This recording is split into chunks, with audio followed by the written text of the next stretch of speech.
Hey guys, real quick, I have a Patreon, so definitely stop in and check that out. But for now, enjoy the video you're about to watch. Hey guys, it's me, Julian Greystoke. Today I'm wearing my N7 shirt because Mass Effect is my favorite. If you didn't know that, if you probably haven't been here very long. So you guys, tomorrow is my birthday, February 17th. February birthdays, I was gonna say are the best, but no, they kind of suck. Especially if you live in Wisconsin and it's just cold.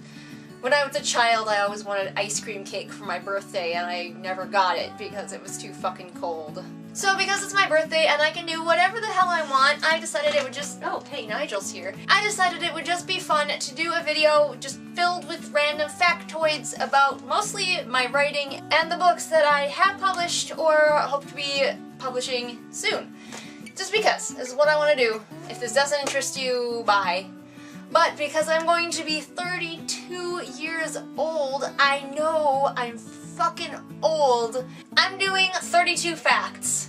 So brace yourselves, strap in kids. These first facts are going to be about my self-published book, Phoenix. So if you're interested, links in the doobly-doo to where you can buy it on Amazon. Phoenix is the story of Deidre Fleming, who is a teenage girl who gets caught up in the zombie apocalypse. And if you're leery about that, you should know that a lot of people who have read it have said that they actively avoid zombie books and really liked this one. So give it a chance. Factoid 1. Publishing Phoenix was sort of a random choice. I had written quite a few books before Phoenix, and for some reason I just decided this one. This is going to be the one that I will self-publish. I still to this day do not know why. Number 2, I decided to self-publish partially out of impatience. I did try shopping Phoenix around a little bit to agents and such back in the day, but I grew too impatient and I decided, fuck it, I'm a self-publish, and here we are. Number 3, I'm pretty happy that I did self-publish Phoenix, even though it isn't wildly successful, or even regular successful. I feel like it's taken that step, it's gotten my debut novel out there into the world, and that's just one more thing I don't have to do now. Number 4 is that names and nicknames are a really big theme in Phoenix. If you know me, you know that I am obsessed with names and what I name my characters, and so I really explore themes about identity through names in Phoenix. Our next random factoid, number 5, is that Phoenix has all of one swear word in it. Number 6 is that Phoenix has an alternative ending that has never seen the light of day. Only a few select beta readers have read it. In it, even more characters die. Probably good that I decided to go with an ending where a few less people die. Fact number 7 is that, like with all of my works, I pantsed my way through Phoenix. I am a pantser, I don't plot. But do with that information what you will. Fact number 8 is that Chief the dog, who is a character in Phoenix, survives all the way into the end because I am sick to death of stories like this where the animals die for the pathos. Go ram it, it's gonna live. Fact number 9, Deidre's small town is very loosely based on the small town that I grew up in.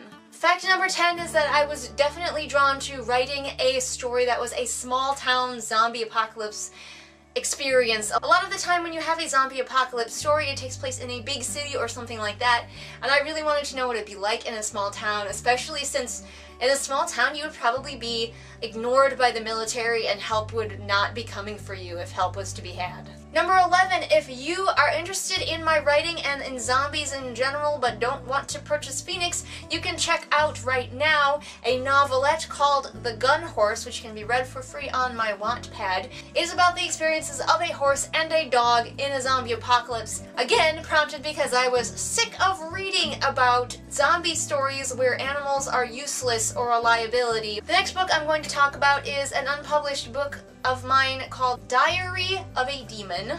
So fact 12 was that Diary of a Demon, which stars a teenage gamer boy named Anders Book who gets sentenced to hell by a mistake his father made and gets turned into a demon and has to try to get out of that situation. That book is not in line to be published and may never be. I'm dissatisfied with it to the point where I decided to just set it aside and go on to the next thing. I don't know if it's ever going to become a thing, but maybe someday it will. Fact number 13 is about my next upcoming book, which hopefully will be published. It's called Boots, and it is a retelling of Puss in Boots. And the factoid about it is that I began writing Boots probably about 2 years ago, and it takes me about a year to draft my first draft, and then after that, it's taken about a year to get through the beta process. And editing, yay. But as a birthday present to myself, Boots is hopefully now, as we speak, ready to go out to professional editors, and then after that, it can finally go on to be submitted to agents! Ah! Fact number 14, I love writing from the point of view of animals, which was great in Boots because the point of view of the cat is one of them, and also, little side fact here, a bonus fact, in The Gun Horse, the point of view is told by the horse. So, go check that out and keep your eye out for Boots. Number 15 is that I started writing Boots by wondering why. Whenever I do a retelling or something like this, I begin asking myself questions about the original, and they all sort of evolve into the story itself. Things like, why does the third miller's son get the short end of the stick when it comes to everything? Who is the princess in this story? Because in the original story, she doesn't even get a name. Fact number 16, the character of Joanna, the princess, yes, the princess now has a name, her name is Joanna. She was originally a straight character and was going to be a romantic interest for Levi, the miller's son, but she kept telling me that she was asexual, and I kept being like, no, they have to end up together. They ended up together in the original story, and then Joanna was like, I am ace though, and aromantic. Please do not. And I finally listened to her, and now we have an aromantic asexual princess who is out there kicking so much ass. Fact number 17, I plan to include queer characters in every single book that I write from now on, and hopefully they will also include an ace character. Fact number 18, I plan to traditionally publish Boots. Fact number 19, just a fact about me and my writing, I love to write about gay characters in happy, committed relationships, and then also not kill one of them. That is my jam. Random factoid number 20. To write, I use a free word program called openoffice.org. I don't use anything fancy, just that. Fact number 21. I write the stories I want to read. I know a lot of people do that, so that's not a big surprise. But if I'm sitting here going, man, I would love to read that story, I usually just go ahead and write it. Fact number 22. I also enjoy writing fan fiction. Don't you dare besmirch fan fiction around me.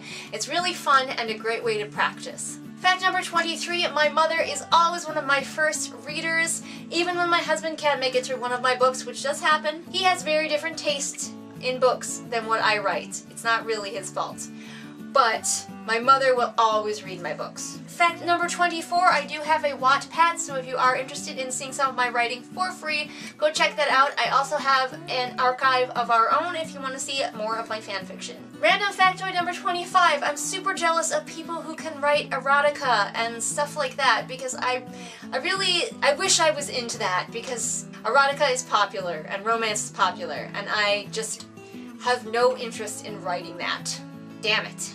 Which leads right into fact 26, I don't think I will ever write a straight-up romance story. A lot of my stories do have romance in them, but I don't think I'll ever write a story that's just a romance. Coming up, we now have factoids all about The Game, which is another book that I am working on editing. This is a sci-fi about a woman named Song who is an intergalactic slave, and she gets shoved into a death arena where she and her team of misfits have to try to survive and hopefully escape and also not die. So fact 27 is that The Game started out as Mass Effect fanfiction. Don't freak out, it's not a 50 Shades of Grey type situation. The story and all the characters are original. All I used were the species and like a little bit of the tech, so I just have to change that and it's an all original story. Okay, I guess most of these upcoming factoids aren't actually about The Game. I really should read ahead in my own notes. Fact 28, I love knowing that people are reading my stories. Not even that knowing that they're loving my stories, but just knowing that they are reading them. If you ever want to cement your friendship with me, read some of my work. Fact number 29 is that someone actually had to quit reading one of my stories because it was too intense. And I wear this like a badge of honor, because if I could freak someone out so much with what is happening to these characters that they had to stop, they were so into it and so stressed for these fake people that I made up, that they couldn't keep reading. Number 30 is I use a lot of my experience with my various hobbies, including horseback riding, stage combat, as well as LARP combat, and video gaming in my stories. Number 31 is about the game, and that is that I wanted to write an ensemble story where the main character is still a very likable and engaging character. A lot of times with ensembles, people get more drawn, including myself, get more drawn to side characters versus the main character, because the main character ends up kind of being a blank slate. And so I'm really happy with the character of Song because she is a very engaging character in her own right, and I have had people telling me that she is their favorite, which brings me joy. And number 32, fact number 32 is I had always thought that by the time I reached this age, I would be a full-time writer, that I would be following my dream by now. I mean, I wrote novels when I was a child. Yes, they were terrible. I mean, I was a child. But I wrote novel-length works of fiction. And so I just sort of had naturally assumed that life would flow me in such a way that I would be a professional writer by now, that I would be traditionally published, that I would be following that dream. And unfortunately, I'm not there yet, because everybody's life goes at a different speed. And that's my main message for you. I'm sitting here at 32, I don't know how old you are, but if you haven't reached your dream yet, don't fucking give up on it. Like I said, everybody's dream goes at a different speed and everybody's life takes a different path. Don't let anybody belittle you and tell you that you haven't reached your dream because you haven't tried hard enough or you're not good enough, because they are wrong. Just keep trying, just keep being awesome, and I'm gonna follow that dream until I die. I mean, if I reach my death and I haven't become a professional writer, doesn't matter. Because I will have been trying my whole life and I will have been writing my whole life. And I wish you much success in your dreams as another birthday, or as I like to call them, level up day. Yes, that's right, I'm level 32. I mean, level 30 is when you really start getting the good abilities, so it just gets good from here. So there you go guys, that was my super fun, super casual birthday video. I hope a few of you stuck around and enjoyed it. Don't forget that I post new videos here Mondays and Fridays. If you liked what you saw but wish it was better quality, don't forget to support me on Patreon. All of the money that you donate to me on Patreon does go towards getting me better equipment, so please donate there. If you like all of this, but you want to see it even more clearly, I don't know why you would, but some people do. I don't know, people are strange. All the links to my social media are in the doobly-doo, so go check those out, and I will see you guys again next time with whatever it is I happen to be doing next time. Bye! What's up everybody? It is shout out time! Time to shout out to my very first patron, Kim. And if you want to be cool like Kim, become a patron over on Patreon.